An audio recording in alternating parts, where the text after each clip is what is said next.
Tuhan. Dan pada pagi ini dan pada pagi ini kita akan bersama membahas satu tema yaitu mengenai buah Roh Kudus. Nah, hari ini saya tidak akan masuk ke dalam 9 aspek daripada buah Roh Kudus karena ini bisa menjadi 9 seri khotbah yang berbeda gitu ya. Setiap minggu bisa dibahas satu. Tapi pagi ini saya ingin mengajak kita lebih merenungkan mengapa kita membutuhkan Roh Kudus di dalam hidup kita dan apa pentingnya Roh Kudus di dalam kehidupan kita. Saya ingin mengajak kita membuka satu bagian firman Tuhan yaitu dari Galatia pasalnya yang kelima ayatnya yang ke-16 sampai dengan ayatnya yang ke-26. Daripada Galatia pasalnya yang kelima ayat 16 sampai dengan ayatnya yang ke-26. Saya akan bacakan bagi kita semua, Bapak Ibu bisa mengikuti melalui Alkitab yang Bapak Ibu miliki.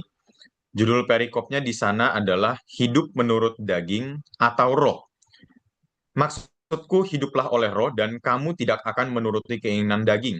Sebab keinginan daging berlawanan dengan keinginan roh dan keinginan roh berlawanan dengan keinginan daging. Karena keduanya bertentangan, sehingga kamu tidak melakukan apa yang kamu kehendaki.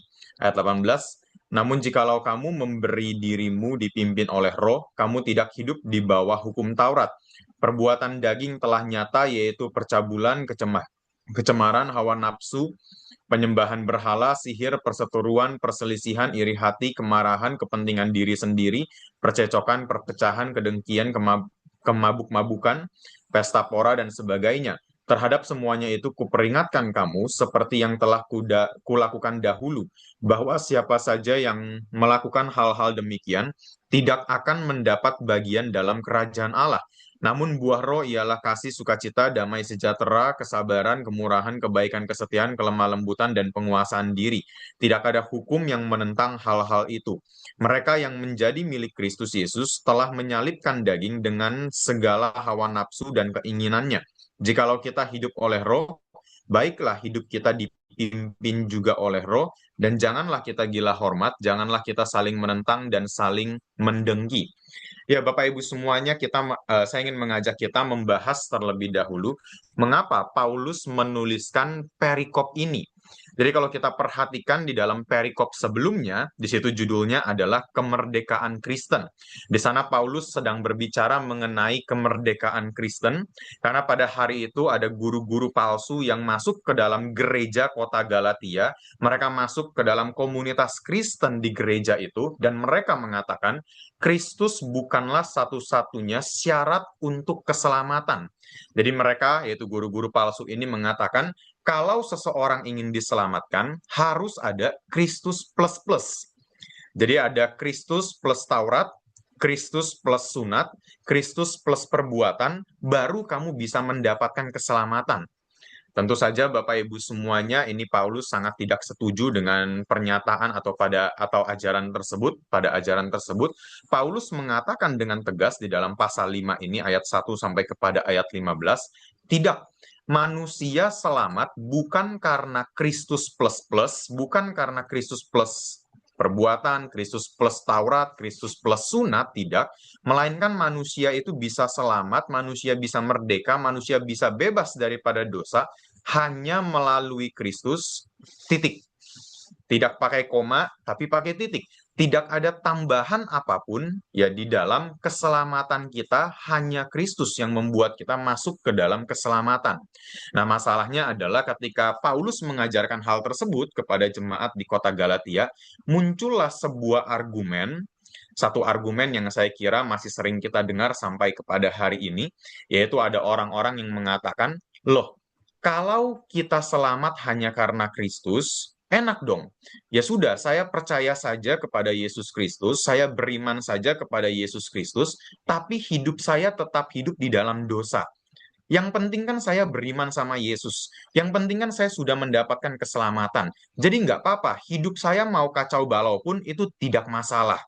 Nah, inilah pikiran daripada beberapa orang pada hari itu, dan inilah yang menjadi alasan kenapa Paulus menuliskan ayat 16 sampai kepada ayatnya yang ke-26.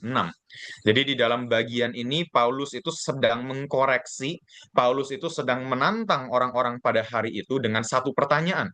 Kamu itu hidup di dalam roh atau kamu itu hidup di dalam daging? Kamu yang sekarang itu mengatakan kamu orang Kristen, kamu percaya kepada Yesus, kamu itu hidupnya itu ada di mana? Apakah masih hidup di dalam daging atau kamu sekarang sudah hidup di dalam roh?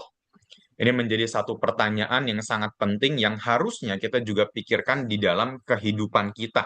Kalau Bapak Ibu perhatikan di dalam ayatnya yang ke-16 sampai ayat yang ke-18, ini bagian pertama daripada perikop yang kita renungkan pada hari ini. Di situ Paulus memulai dengan memberikan satu realita apa yang terjadi di dalam diri orang percaya. Yaitu di dalam diri orang percaya ada peperangan antara kehidupan daging dengan kehidupan di dalam roh. Jadi seolah-olah Paulus itu sedang ingin mengatakan, meskipun kita sudah diselamatkan, meskipun kita sekarang sudah menjadi orang beriman, kita percaya kepada Yesus, bukan berarti peperangan di dalam diri kita itu sudah selesai. Bukan berarti kita itu sudah tidak ada lagi peperangan dengan dosa di dalam hidup kita. Kadang-kadang Bapak Ibu semuanya ada sebagian orang Kristen yang berpikir, mungkin kita juga pernah berpikir seperti ini, yaitu ada beberapa orang Kristen yang berpikir, oh kalau saya sudah jadi Kristen, oh kalau saya memang sudah sungguh-sungguh percaya pada Yesus, harusnya hidup saya itu lepas 100% dengan yang namanya dosa. Harusnya saya tidak punya lagi keinginan berdosa. Harusnya saya tidak pernah lagi yang namanya jatuh ke dalam dosa karena saya sudah percaya kepada Yesus Kristus. Tapi betulkah itu yang Alkitab ajarkan? Betulkah itu yang firman Tuhan katakan di dalam bagian ini? Tidak loh Bapak Ibu. Paulus tidak mengatakan hal tersebut, Paulus tidak mengajarkan hal tersebut kepada kita sebagai orang-orang Kristen. Yang Paulus katakan justru adalah kebalikannya. Paulus mengatakan, setelah kita percaya kepada Yesus, setelah kita menjadi orang Kristen, barulah peperangan ini terjadi di dalam kehidupan kita. Sebelum kita beriman kepada Kristus, peperangan ini tidak ada di dalam kehidupan kita. Makanya Bapak Ibu semua, seorang reformator yang sangat kita kenal yaitu Martin Luther. Martin Luther itu pernah mengatakan satu istilah yang sampai hari ini masih dipakai gitu ya oleh hamba-hamba Tuhan. Istilahnya adalah simul justus et peccator. Simul justus et peccator. Simul artinya adalah simultaneously atau pada waktu yang bersamaan. Justus itu adalah benar, et peccator itu dan berdosa.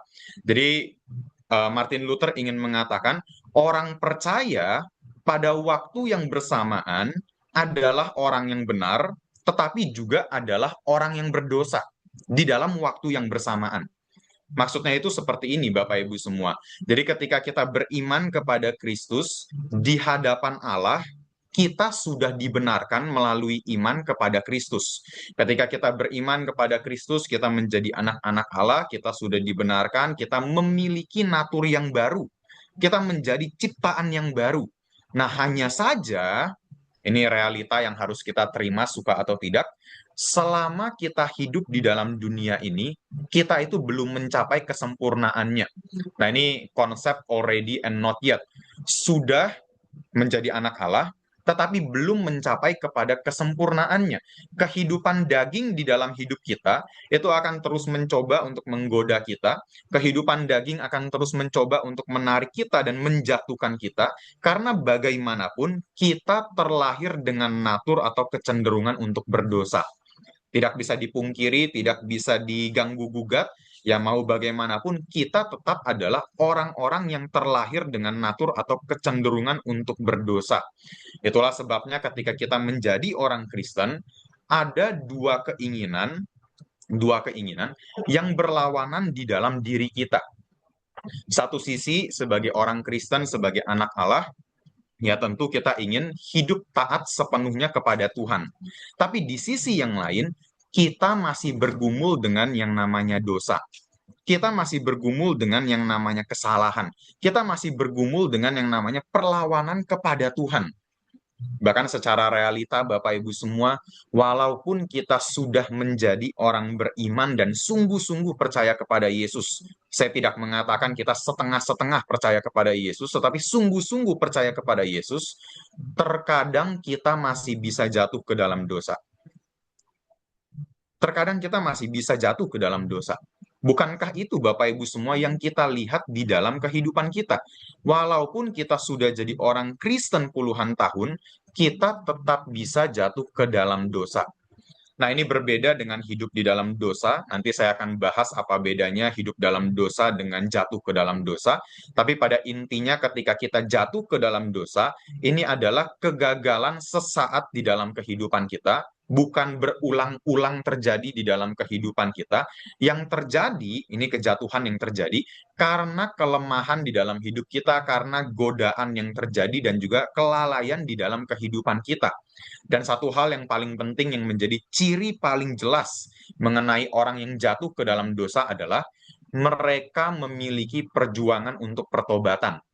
Jadi salah satu ciri yang paling jelas ketika seseorang sudah percaya Yesus, kemudian dia jatuh ke dalam dosa, dia akan mengatakan setelah dia jatuh ke dalam dosa, harusnya saya tidak seperti ini, harusnya saya bertobat, harusnya saya sudah meninggalkan cara hidup saya yang seperti ini dan sebagainya. Nah, ini adalah ciri yang paling jelas daripada seorang yang jatuh ke dalam dosa. Ada perjuangan untuk pertobatan. Dan itulah kenapa Bapak Ibu semua di dalam doa Bapa kami, Yesus sendiri mengatakan, janganlah membawa kami ke dalam pencobaan, tetapi lepaskanlah kami daripada yang jahat. Kenapa? Karena peperangan itu pasti terjadi di dalam hidup kita sebagai orang percaya. Peperangan antara kehidupan daging kita, kehidupan lama, dengan kehidupan roh, yaitu di dalam Kristus yang sekarang kita miliki, itu pasti akan tetap ada. Dan itulah kenapa Yesus mengatakan, janganlah membawa kami ke dalam pencobaan, tapi lepaskanlah kami daripada yang jahat. Dan Bapak Ibu semuanya sebenarnya ya kalau kita berbicara tentang peperangan ini sebenarnya adalah satu tanda atau hal yang positif di dalam kehidupan kita. Jadi peperangan yang terjadi di dalam hidup kita ketika kita bergumul dengan dosa, ketika kita melawan dosa di dalam kehidupan kita, itu bukan menandakan kita gagal sebagai orang Kristen. Ketika kita masih bergumul dengan dosa, itu bukan menandakan kita itu kalah sebagai orang Kristen, orang-orang Kristen. Justru sebaliknya, peperangan ini, yaitu peperangan antara daging dan roh, justru menunjukkan bahwa kita sedang hidup dipimpin oleh roh. Kita sedang hidup dipimpin oleh roh, maka ada perlawanan terhadap kehidupan di dalam daging. Nah, ini menjadi satu hal yang bisa kita renungkan pada pagi hari ini, Bapak Ibu semua. Adakah peperangan ini terjadi di dalam kehidupan kita setiap hari? Apakah kita masih memiliki peperangan seperti ini? Apakah keinginan daging dalam hidup kita masih kita lawan di dalam kehidupan kita? Karena ini adalah ciri-ciri orang yang dipimpin oleh Roh Kudus. Nah, sedangkan Bapak Ibu semuanya, apa ciri-ciri daripada mereka yang hidupnya tidak dipimpin oleh Roh Kudus? Ya, simple, kebalikannya. Orang yang tidak dipimpin oleh Roh Kudus, mereka tidak memiliki peperangan ini di dalam kehidupannya. Mereka tidak ada dua keinginan yang berlawanan di dalam dirinya. Mereka tidak ada keinginan untuk melawan kedagingan di dalam kehidupannya. Mereka masih hidup di dalam dosa. Kalau tadi orang percaya bisa jatuh ke dalam dosa. Nah, tetapi orang yang ya tidak memiliki Roh Kudus di dalam kehidupannya, mereka yang tidak hidup di dalam Roh, mereka otomatis pasti masih hidup di dalam dosa. Salah satu slogan yang sering kali mereka katakan, Bapak Ibu semua, adalah do whatever you want to do. Lakukan apapun yang kamu ingin lakukan. Asal itu membuat kamu senang, asal itu membuat kamu puas, asal itu membuat kamu merasa diuntungkan, silakan kamu lakukan apapun yang kamu inginkan. Itulah kenapa orang-orang yang masih hidup di dalam dosa, mereka itu punya pattern yang berulang. Sudah misalnya pernah jatuh ke dalam dosa A, kemudian besok jatuh lagi, kemudian besok jatuh lagi, kemudian besok jatuh lagi, tanpa adanya keinginan untuk bertobat. Sudah diberitahu, oh kamu itu ada kesalahan di dalam hal ini. Oh kamu itu ada dosa di dalam hal ini. Kamu harus berubah, harus berubah. Kamu harus bertobat, kamu harus kembali kepada Tuhan. Nah, tetapi orang-orang yang hidup di dalam dosa, mereka tidak ada perjuangan untuk pertobatan. Mereka merasa hidup saya fine-fine saja. Hidup saya ini baik-baik saja. Dan di dalam ayat 19 sampai 21, di situ Paulus memberikan list-list tentang orang-orang yang hidup di dalam kedagingan, yaitu mereka yang hidup dengan hawa nafsu. Ketika hawa nafsu muncul, akhirnya percabulan terjadi. Ketika amarah dan iri hati muncul, perselisihan dan kemarahan akhirnya terjadi, percecokan akhirnya terjadi. Tidak ada penguasaan diri. Yang penting bagi mereka adalah saya mau melakukan apa yang saya ingin untuk lakukan. Maka jangan heran Bapak Ibu semuanya, mereka yang masih hidup di dalam dosa di dalam zaman kita pada hari ini kalau kita lihat, mereka melakukan dosa tapi merasa baik-baik saja. Mereka melakukan dosa tapi tidak ada keinginan untuk pertobatan. Ya karena memang hidup mereka itu tidak dipimpin oleh Roh Kudus. Tidak ada Roh Kudus yang tinggal di dalam kehidupannya. Sehingga di dalam ayat 21 di situ Paulus mengatakan orang-orang yang demikian, yaitu bukan sekedar orang yang jahat, tetapi orang yang tidak punya Roh Kudus di dalam kehidupannya, tidak akan mendapat bagian di dalam kerajaan Allah. Mereka tidak akan mendapat bagian di dalam kerajaan Allah karena tidak ada Roh Kudus di dalam kehidupannya. Roh Kudus yang menjadi materai bagi kita sebagai orang percaya. Maka ketika kita sudah menjadi orang percaya, menjadi manusia di dalam dunia ini, kita sangat membutuhkan Roh Kudus untuk mengalahkan kedagingan daripada kehidupan kita. Sekali lagi Bapak Ibu semuanya, kita membutuhkan Roh Kudus di dalam kehidupan kita. Kita tidak bisa menang melawan kedagingan hanya karena tekad. Kita tidak bisa menang melawan kedagingan hanya karena disiplin. Kita tidak bisa menang melawan kedagingan hanya karena komitmen. Ya walaupun nantinya ketika kita hidup di dalam Roh Kudus hidup di dalam kita, tentu harus ada disiplin, tentu harus ada tekad, tentu harus ada komitmen yang kita nyatakan di dalam kehidupan kita. Ini adalah hal-hal yang penting. Tetapi bagaimana mungkin seseorang yang hidupnya tidak punya Roh Kudus, mereka yang melakukan dosa tadinya dengan kerelaan hatinya, dengan keinginan daripada dirinya sendiri, tiba-tiba mengatakan dengan diri yang sama, oh aku harus kuat, aku harus menang melawan kedaginganku. Nggak mungkin. Dia yang tadinya berdosa dengan dirinya sendiri, tapi sekarang dengan diri yang sama mengatakan, aku harus kuat untuk menang melawan kedagingan. Mustahil bisa menang melawan kedagingan tersebut. Karena tadinya, ya dirinya sendiri yang melakukan dosa itu. Maka Alkitab dengan jelas mengatakan kepada kita, kalau ingin menang melawan kedagingan, harus dipimpin oleh Roh Kudus. Harus Roh Kudus yang memegang kehidupan kita. Gambarannya Bapak Ibu semua kalau saya pinjam gitu ya daripada kitab Yohanes. Kitab Yohanes itu kan menggambarkan bagaimana kita sebagai orang percaya itu seperti ranting. Seperti ranting, kalau kita sudah terpotong, kita itu tidak bisa berbuah. Ranting baru bisa berbuah ketika ranting itu tetap melekat pada pokoknya, tetap melekat pada batangnya. Ya, ketika melekat pada batangnya baru ada kehidupan, baru ada energi dalam tanda kutip, baru ada nutrisi, baru ada hal-hal yang dibutuhkan oleh ranting untuk bisa menghasilkan buah di dalam kehidupannya. Itulah sebabnya Paulus mengatakan, hiduplah oleh roh. Roh Kudus yang memimpin kita untuk memunculkan buah. Roh Kudus yang menuntun hidup kita untuk memunculkan buah. Ngomong-ngomong, Bapak Ibu semua, kalau kita lihat kata buah di dalam bagian ini, kata buah di dalam bagian ini, di dalam bahasa aslinya itu menggunakan bentuk tunggal, bukan bentuk jamak.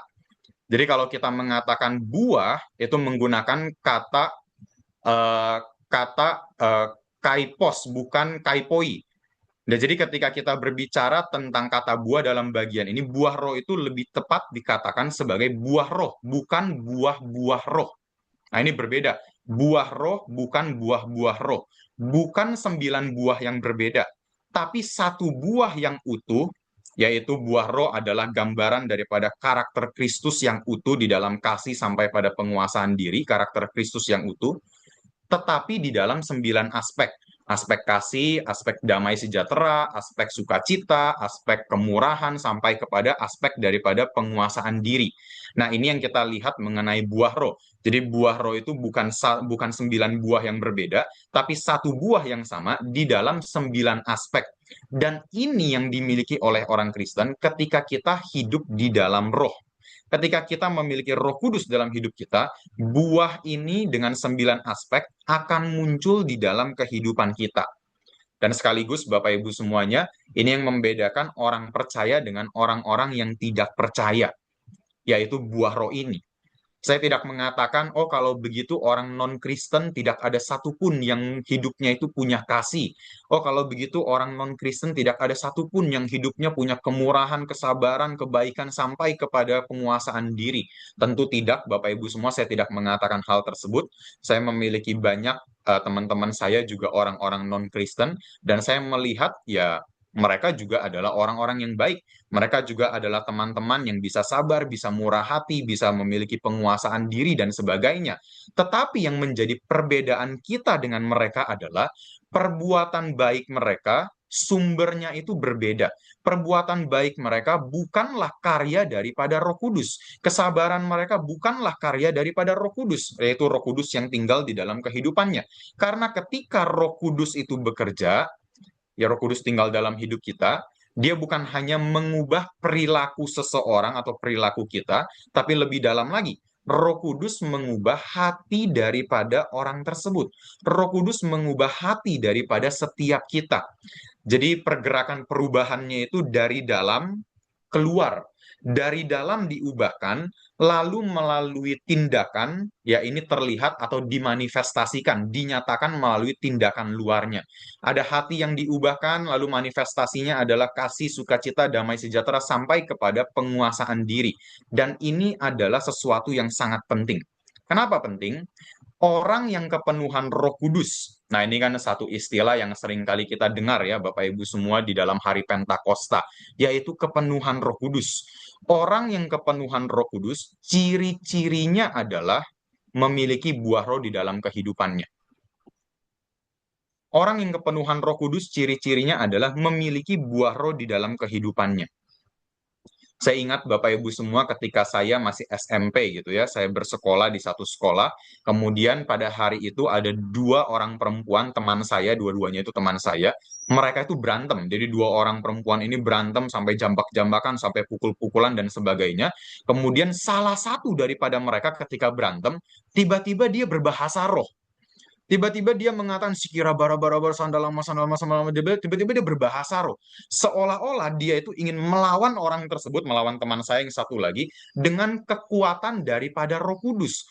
Karena bagi teman saya ini, karena setelah ribut banyak orang yang melihat akhirnya bertanya-tanya, dia ngomong apa sih? Itu bahasa apa sih? Itu kenapa sih dia ngomong seperti itu? Nah, kemudian setelah ditelusuri, ternyata bagi dia yang namanya dipenuhi oleh Roh Kudus, hidup dipimpin oleh Roh Kudus, tandanya adalah bahasa roh. Ini bagi dia. Tandanya adalah kalau kamu dipimpin oleh Roh Kudus, kamu bisa berbahasa roh. Tandanya kalau kamu dipenuhi Roh Kudus adalah ya kamu guling-guling di lantai, kamu itu punya holy laughter. Ini kalau Bapak Ibu tahu di tahun 1980-an itu ada satu gerakan namanya Toronto Blessing. Di YouTube banyak videonya mengenai Toronto Blessing, bagaimana orang-orang guling-guling di lantai, tertawa di dalam Roh Kudus. Mereka mengatakan itu, tertawa di dalam Roh Kudus. Karena bagi mereka, inilah yang disebut sebagai kepenuhan Roh Kudus. Tapi betulkah itu yang Alkitab nyatakan kepada kita? Tidak, Bapak Ibu. Tidak. Alkitab tidak menyatakan itu kepada kita. Yang Alkitab nyatakan dan tanda yang paling jelas bahwa seseorang dipenuhi oleh Roh Kudus adalah hidup dengan buah roh yang terlihat.